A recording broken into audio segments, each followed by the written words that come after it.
21st of Ramadan. Tonight is the night of martyrdom of the first Imam of the Shiites, Imam Ali alayhi salam, and also it's a night of wrath, night of power, the night of destiny. We're blessed to be here with you and experiencing the cleansing of the heart and spirit. And inshallah, tonight will be like a new beginning for us. We're also blessed to be with our speaker, our Imam, our dear brother Ahmad Rashid Salam. He has been giving Friday khutbahs that gets broadcasted on YouTube.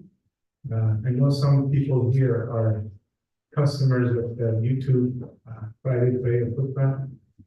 If you're not familiar, we have a YouTube channel, info at iccnc.org is our YouTube channel. You could subscribe and click. There's a bell. If you click on that bell, anytime we go live, it notifies you.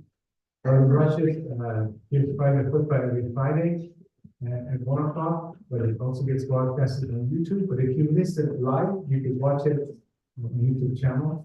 And without further ado, I'm going to ask Brother Rashid to deliver his speech. After the speech, we'll have the Maghrib and Isha prayed, and then we'll break fast together downstairs, and we'll come upstairs for the special program, which will have a short Farsi lecture by Dr. Ramashkana, and then we'll have recitation of the supplication Joshan, which is basically remembering all the attributes of Allah, and then also putting well in our head and swearing to Quran that starting tonight, we're going to be in the right path, inshallah. Please recite the loud salawat for Brother Rashid.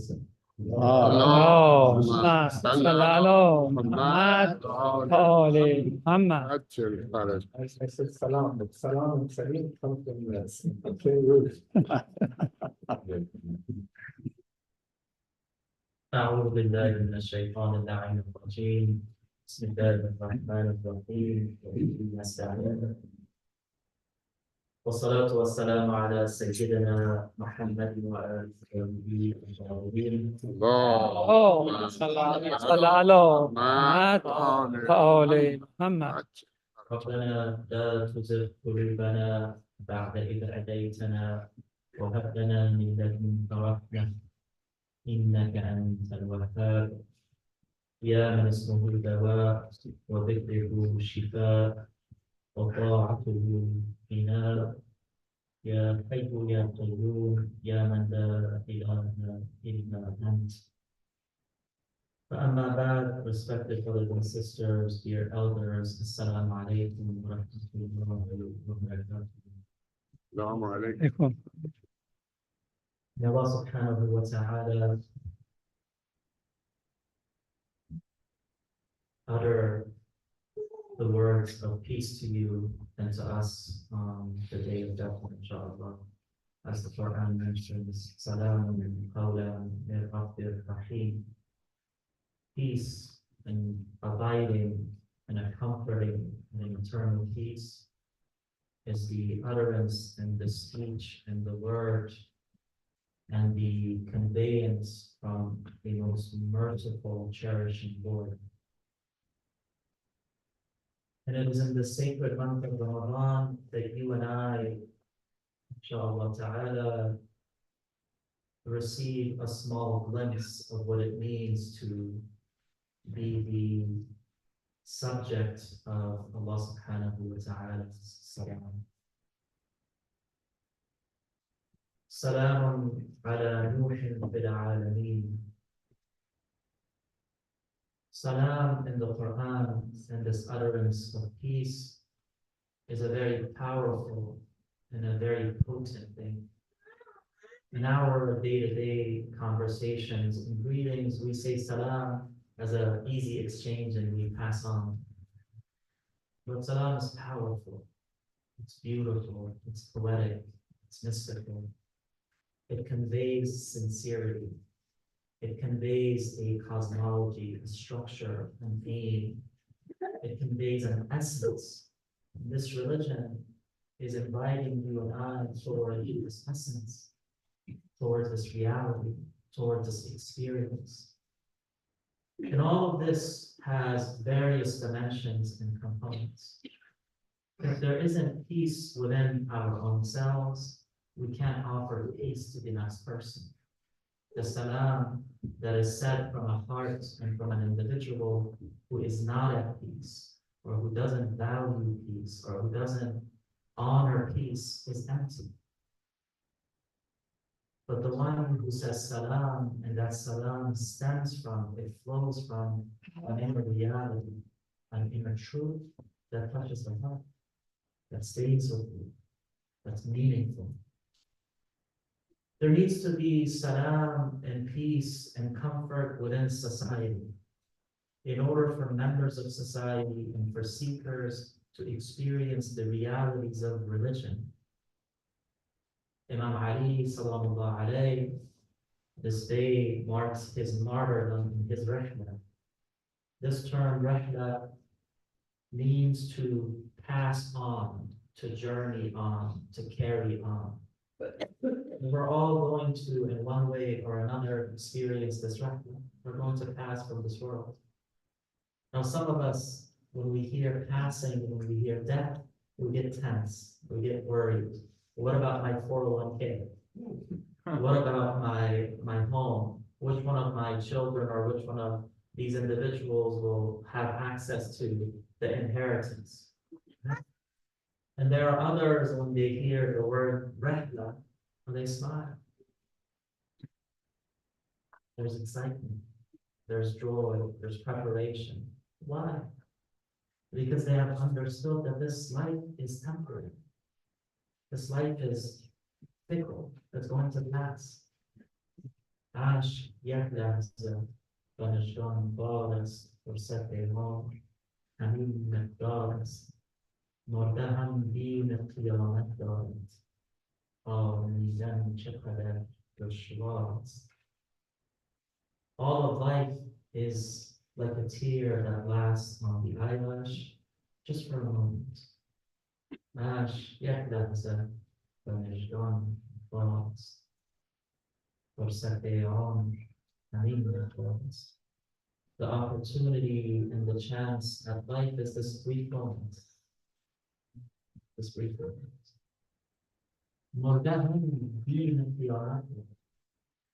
The one who has died, they too, when they're unprepared, when they're unready, they have a fear of the day of resurrection.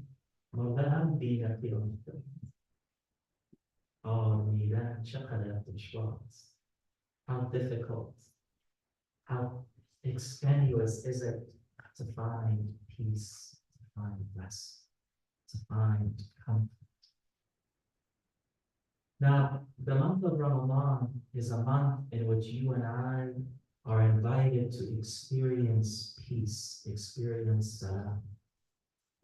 We usually, as human beings, think that we find peace in our material possessions, in our homes, in our money, in our possessions, in the food that we eat, the fancy things that we have, in our clothing, and all of these different things, our cars, and we think this is what is going to give us peace.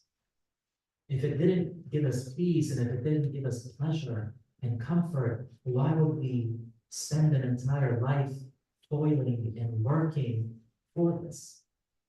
You ask yourself, you're working for an income, right? That's what we need in one way or another, irrespective of what field someone may be in. You want some income. And we live in a world in which that income is utilized to obtain necessities and needs. But here's the issue. The issue is that the human being has a tendency toward excess, israf, thinking incorrectly and ignorantly that the more that you have, the happier you will be. The more that you have, the more comfortable you will be. The more that you have, the more protected you will be. But Imam Ali sallallahu alayhi tells us something completely different. You and I, who have the honor of being lovers of Imam Ali sallallahu alayhi and being believers in the walaya of Imam Ali sallallahu alayhi, Ali alayhi salatu wassalam is the leader of all Muslims, whether they understand it or not. Ali sallallahu alayhi is the leader of all Muslims. His example, his beauty, his justice, his wisdom, his sincerity, his honesty, his truthfulness, all of these things are paradigm. These are examples for Muslims. So if you look into the Islamic spiritual tradition of futuwa and chivalry, spiritual chivalry, or tasawwuf and irfan, all of it goes back to Ali alayhi salatu wassalam. And from Ali alayhi salatu wassalam to the Prophet sallallahu alayhi wa sallam. Right? If you look into the generation of Arabic grammar, the foundations of Arabic grammar of Sarf and Nahr are established by Ali alayhi salam.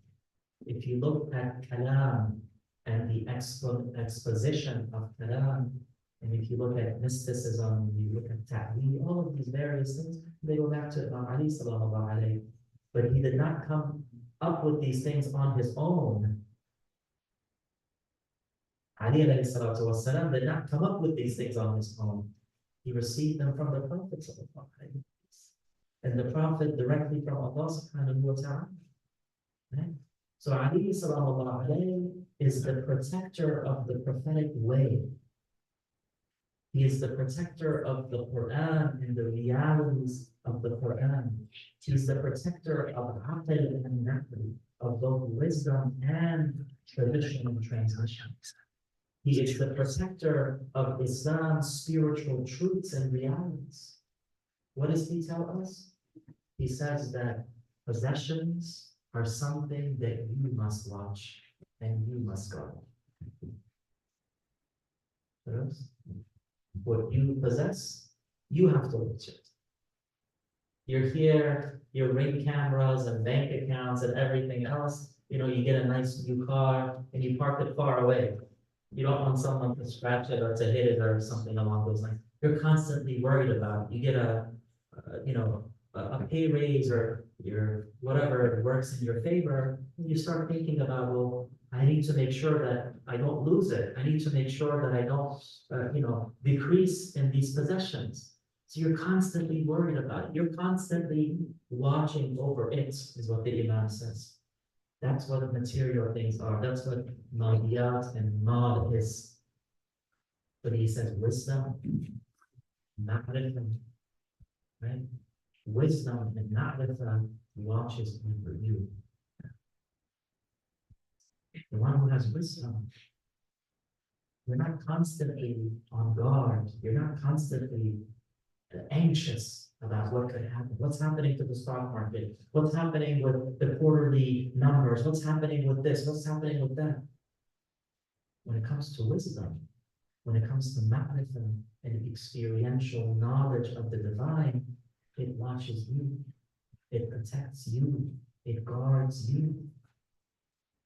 And the sacred month of Ramadan, the sacred month, and this sacred night, which is both a night of Qadr, and also the commemoration of the martyrdom of Imam Ali sallallahu alayhi, is filled with mysteries. It's filled with wisdom. It's filled with knowledge and takeaways and key things for you and I to absorb and to incorporate into our lives. Or else, there's no reason to be sad. There's no reason to grieve. There's no reason to, cloak ourselves in black and say that we are lovers of Ali sallallahu. We need to move beyond words, and we need to go into the realm of action, of sincerity. Al-ikhlas wa sirrun min sirri. The Prophet ﷺ is reported to have said that Allah subhanahu wa ta'ala, talking about, referring to ikhlas, to sincerity, says, Al-ikhlasu sirrun min sirri. Ikhlas and sincerity. What is sincerity? Sincerity is what you show on the exterior matches what the reality is on the interior. That's ikhlas. The conviction and the harmonization,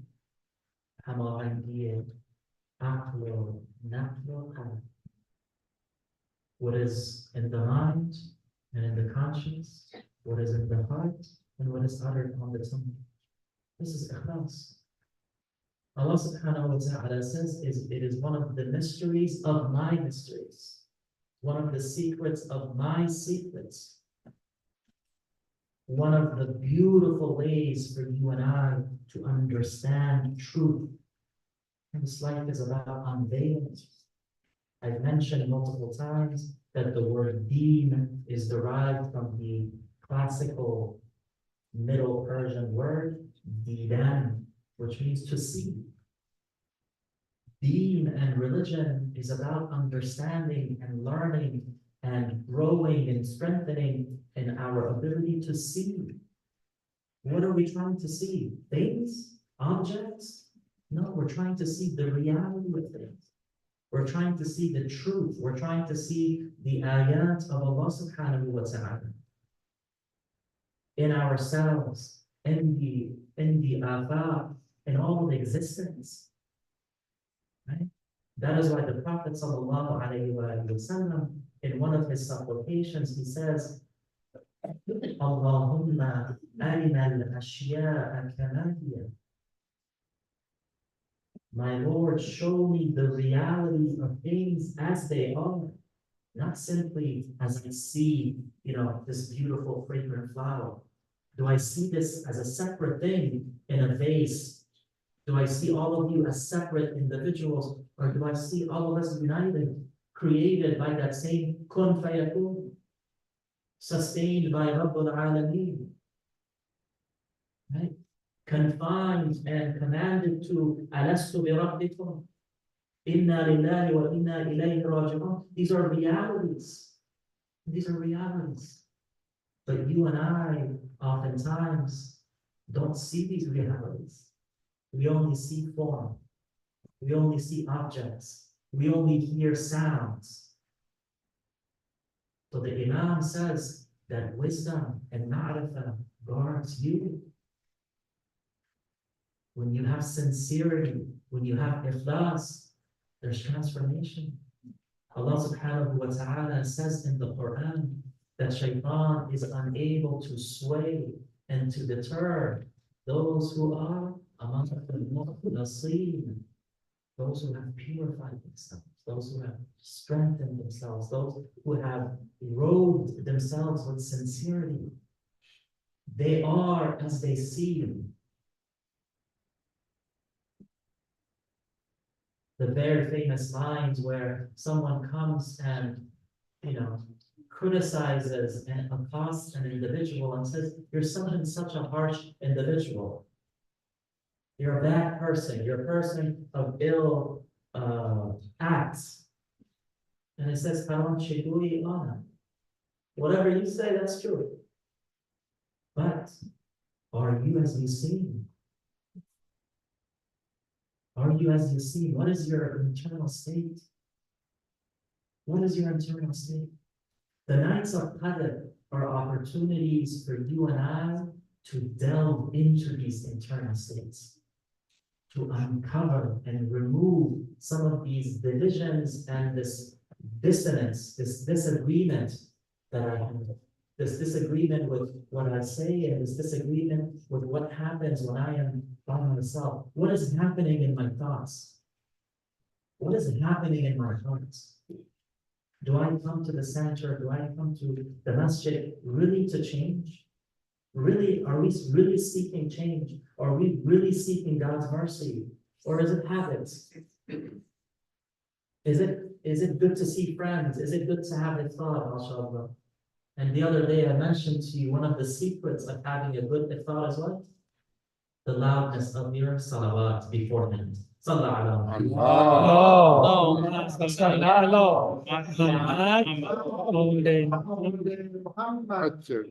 It was good. I feel like it needs to be a little bit tasty. Huh? A little bit more tasty. Sallallahu ala Muhammadin wa ali. No.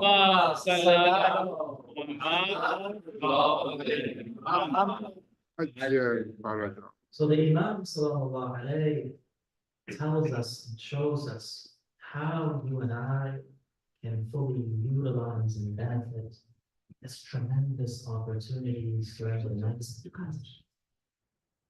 Mentioning the name of Ali sallallahu alayhi isn't simply for Imam Ali. Imam Ali alayhi salatu wasalam doesn't need us. He doesn't need us. We need Imam Ali sallallahu. We need his shafa'ah, we need his example, we need his practice, we need his wala'ah. It changes us. His status is perfect with Allah subhanahu wa ta'ala.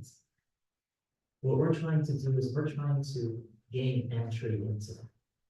The Prophet sallallahu alayhi wa sallam doesn't need us, we need the Prophet. God doesn't need us, we need God. You see? And God extends mercy upon mercy to us. This is mercy. It's mercy to such an extent that it is really difficult to understand. Wallah, it's difficult to understand how much mercy is available in a few hours. Laylatul Qadr, khayrun min alf shahr. It is greater than 1,000 months. I say it, you say it, you read it, we hear it. Can we imagine? Can you imagine a lifetime of someone who has spent a lifetime in sincerity, in truth, in peace, in honesty, in fairness, in justice, right? In compassion? That's Laylatul Qadr, that's available to you and I. Right? But the question is, how do we gain access to that? One thing is that you and I, alhamdulillah, we find ourselves here. That in itself is a sign. The fact that you are here, the fact that I am here, alhamdulillah, because to be present here is itself a sign that there is possibility for us. Talk as John ibn Ma'shur,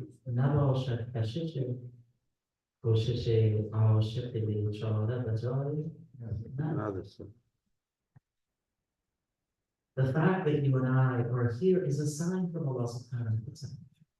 The poet says that until and except and unless there is an invitation from the beloved, the efforts of the lover is useless. There is an invitation for you and I. There's an invitation to gain access into the inner realities of Laylatul Qadr and to understand the example of Imam Ali sallallahu alayhi, the one whom the Prophet sallallahu alayhi wa sallam has said that the believers and the mu'mineen have love for Ali and the munafiqeen have animosity.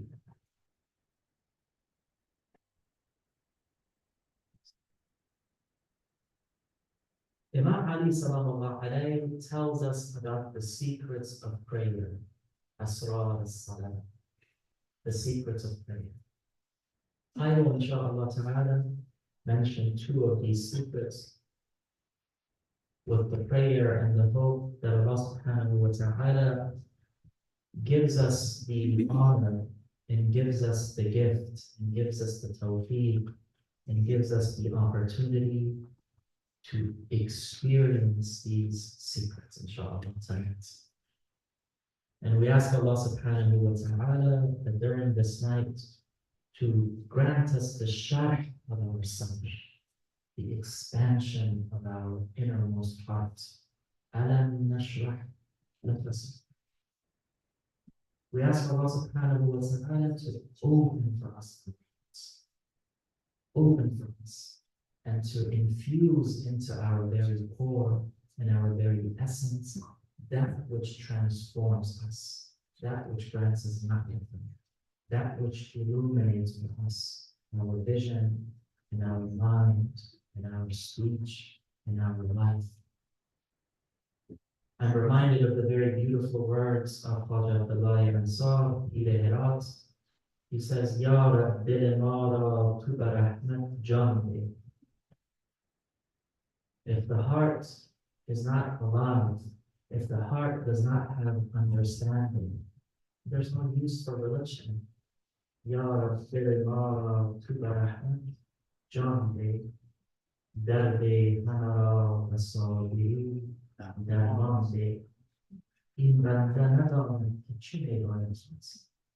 We have so many wants, so many requirements, so many needs. Sometimes you don't know where to start. He says, this humble adorer servant of yours, I don't know where to start. I don't know where to begin.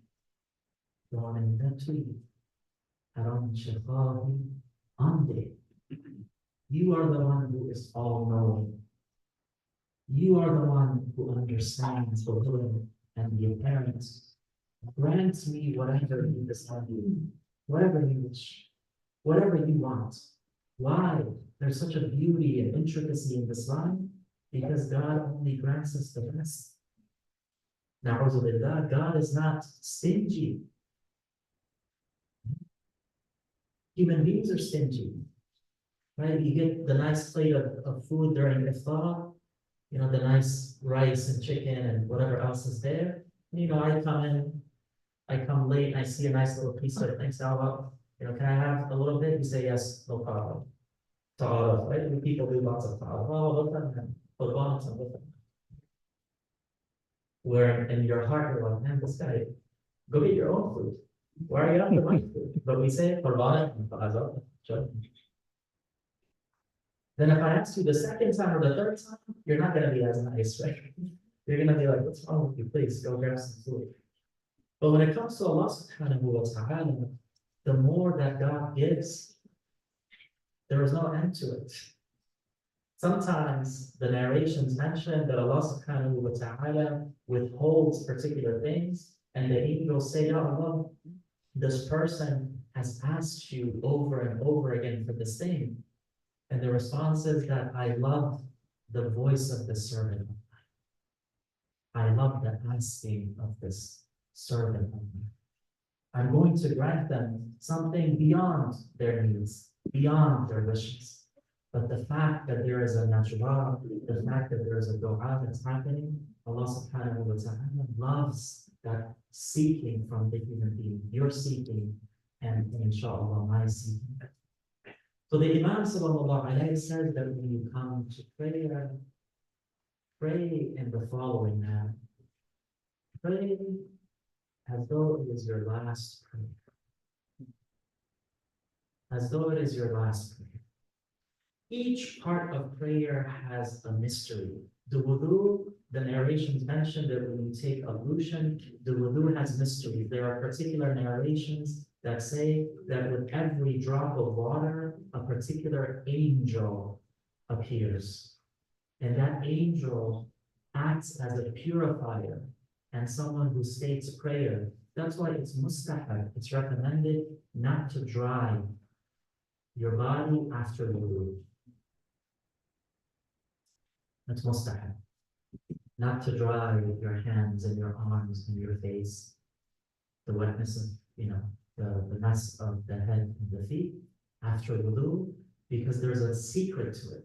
There's these angels that this water represents that are connected to your being. And when you stand in qiyam, you are reciting the words of Allah subhanahu wa ta'ala as though you are on the day of judgment. Each letter that is recited of the Quran, each letter counts as 10 blessings and the removal of 10 sins, each letter, not each verse, not each word, right?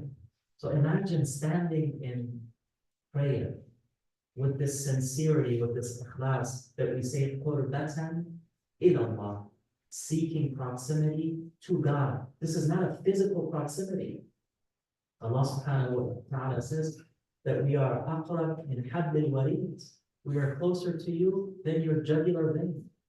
This is not distance. We're not talking about distance when it comes to Allah subhanahu wa ta'ala. We're talking about consciousness, awareness. We're talking about realization. There's no distance when it comes to God.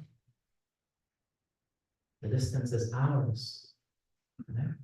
He says when you go into ruku and you lower your head, it is mustahab in the sunnah of the Prophet sallallahu alayhi wa sallam, for those who can, that when you bow in prayer, it should be a 90-degree angle. Thus, there should be a balance there. If you are able to, if someone has back problems, knee problems, that's a different issue. Now, here's what I want to focus on, inshallah, as my last point. We have two sajdas. And the Imam sallallahu alayhi is asked, why is there two sajdas for each of us of prayer? Okay. This, inshallah, I hope transfers to you and I, and we keep this in mind in a few moments as we enter into Salah, and that with your permission, that we are tonight, since we are in one of the nights of Qadr, that you have a little bit more patience with me during Salah. If you agree, please recite the Salah. اللهم صل على محمد وعلى محمد. And I recommend you, prior to prayer, to please grab a date, have that with you, so that you can open your fast, inshallah, because we will, inshallah, try to embody this saying of the Imam during prayer. The Imam responds, he said there are two sajdas in Salat. The first sajda, you are going into sujood, and you raise your head in the process of making the dhikr of Allah subhanahu wa ta'ala. The reason the Imam says is because the human being has been created from nothingness, from Adam, and Adam is possibility of being, not nothingness as in non-existence. That the human being has been created from this potential, from this Adam, and brought into this life. That is the first sajda. And the human being in the primordial world, in the world of Alast, has engaged in the dhikr of Allah subhanahu wa ta'ala. The fact that human beings responded to Allah when God asked them, Alastu bi rabbikum, qalu bala, that bala is itself a dhikr of Allah subhanahu wa ta'ala. But we are brought into this world and we sit, and what must we say? Astaghfirullah wa astaghfirullah rabbi wa atubu ilayh. The Imam says the reason for this istighfar is that the human being is prone to make mistakes in this world. And God has opened the window and the possibility of istighfar as a mercy to you.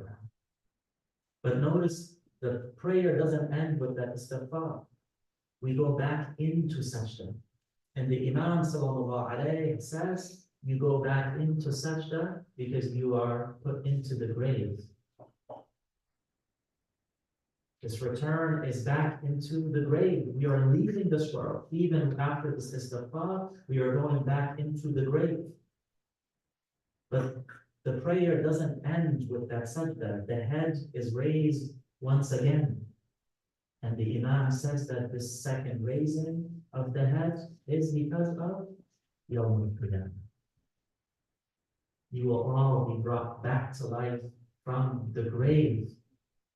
And in that Yawm al-Qiyamah, then you have the testimony of Ashhadu an la ilaha illallah wa ashhadu anna Muhammadan اللهم صل على And indeed, in every one of these states, the narrations mention that there is tremendous mercy and blessings that are being extended to you and I. Which is why when Imam Ali sallallahu alayhi is martyred and he is initially struck by that poisonous sword, what does he say?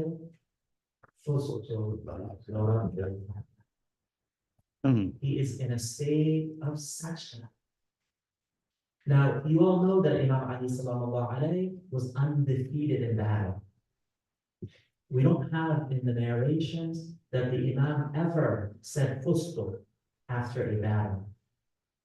But in the state of sajda and sujood, in prayer and in taslim and ubudiyya, in a state of ikhlas, when he is struck, he says fustu. I am victorious by the Lord. We ask Allah subhanahu wa ta'ala to grant us the tawfiq and to count us amongst the lovers and the adherents of Nabi sallallahu alayhi. We ask Ya Allah to increase in our hearts His love and to increase in our actions His example. Ya Allah, grant us ma'rifah and sincerity, and grant us the tawfiq of experiencing the inner and outer realities of tonight. برحمتك يا أرحم الراحمين والصلاة والسلام على سيدنا محمد وآله الطيبين. اللهم صل على محمد. عجل. Sincere thank Brother Rashid for a beautiful and enlightening speech. Few announcements before Azan. After Azan, we have prayer. We do Maghrib and Isha prayer. For those of you who get really hungry, the dining room is open. So you don't have to stay for Isha prayer. You could go and help yourself to food. But if you could, we have dates. We're going to pass it around so you could get some sugar, inshallah. And after that, when we go downstairs, please cooperate. Tomorrow is a working day for a lot of us. Cooperate, get back here by 9:15 so we could start the program on time and finish on time, inshallah. So we'll go home before midnight and you could go to work tomorrow without missing, any workout. And also, Tuesday night, we have the night of 23rd of Ramadan. They tell me Tuesday night, there's a special iftar, fried chicken and mashed potato served by a local restaurant. So those of, especially the youth who like fried chicken, come on Tuesday and we'll serve fried chicken, inshallah. You'll enjoy it. Eid al-Fitr most likely will be Wednesday, April 9th, I think. Wednesday, April 9th. The prayer time will be 9 o'clock. We'll tell you how much is the zakat fitr if you go to our website. For exact date of Eid, also please refer to our website and we'll announce. Without further ado, I'm going to ask Brother Mustaba Mursaleh to come and recite Azan. And just to be on time, between Maghrib and Isha prayer, tonight we're not going to recite the special prayer of the month, so we could finish things on time. Some people get hungry, so they